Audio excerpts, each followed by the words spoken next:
ലൂസിഫറിൽ ലാലേട്ടനുമായുള്ള കോമ്പിനേഷനേക്കാൾ impact ഉണ്ടാക്കിയ dialogue ആയിരുന്നു അത്. ടൊവിനോ തോമസ് 2019 പൃഥ്വിരാജ് സുകുമാരൻ സംവിധാനം ചെയ്ത് പുറത്തിറങ്ങിയ ത്രില്ലർ ചിത്രമാണ് ലൂസിഫർ.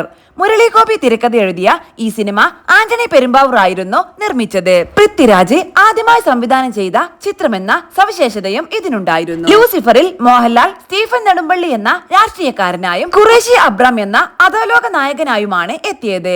മോഹൻലാലിന് പുറകെ മഞ്ജു വാര്യർ, വിവേക് ഒബ്രോയ്, ടൊവിനോ തോമസ്, ഇന്ദ്രജിത്ത് സുകുമാരൻ തുടങ്ങിയ മികച്ച താരനിരയായിരുന്നു ഒന്നിച്ചത്. ജതിൻ രാംദാസ് എന്ന കഥാപാത്രമായിട്ടായിരുന്നു ടൊവിനോ തോമസ് ലൂസിഫറിൽ എത്തിയത്. ഇപ്പോൾ ലൂസിഫറിനെ കുറിച്ചും മോഹൻലാലിനെ കുറിച്ചും പറയുകയാണ് ടൊവിനോ. മഹിളാ രത്നത്തിന് നൽകിയ അഭിമുഖത്തിൽ സംസാരിക്കുകയായിരുന്നു അദ്ദേഹം. ഞാനും ലാലേട്ടനും ഒന്നിച്ച ഒരു ചിത്രമായിരുന്നു ലൂസിഫർ.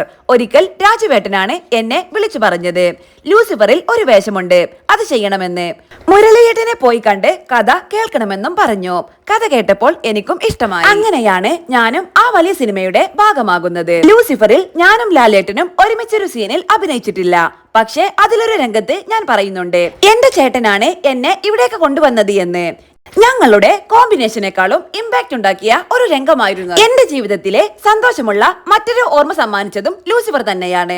ലാലേട്ടൻ അഭിനയിച്ച ഒരു സിനിമ ലാലേട്ടനൊപ്പം ഇരുന്ന് കാണാനുള്ള അപൂർവ ഭാഗ്യവും എനിക്കുണ്ടായി. ലൂസിഫർ പ്രദർശനത്തിനെത്തിയ ദിവസം അന്ന് ഒരു ഫാൻസി ഷോ എറണാകുളത്ത് വെച്ചിരുന്നു. രാവിലെ 7 മണിക്ക് അത് കാണാൻ ലാലേട്ടനും സുചിത്ര ചേച്ചിയും എത്തിയിരുന്നു. ലാലേട്ടനൊപ്പം ഇരുന്ന് ആ സിനിമ കാണാനുള്ള ഭാഗ്യം എനിക്കും ലിതിയക്കും ലഭിച്ചു.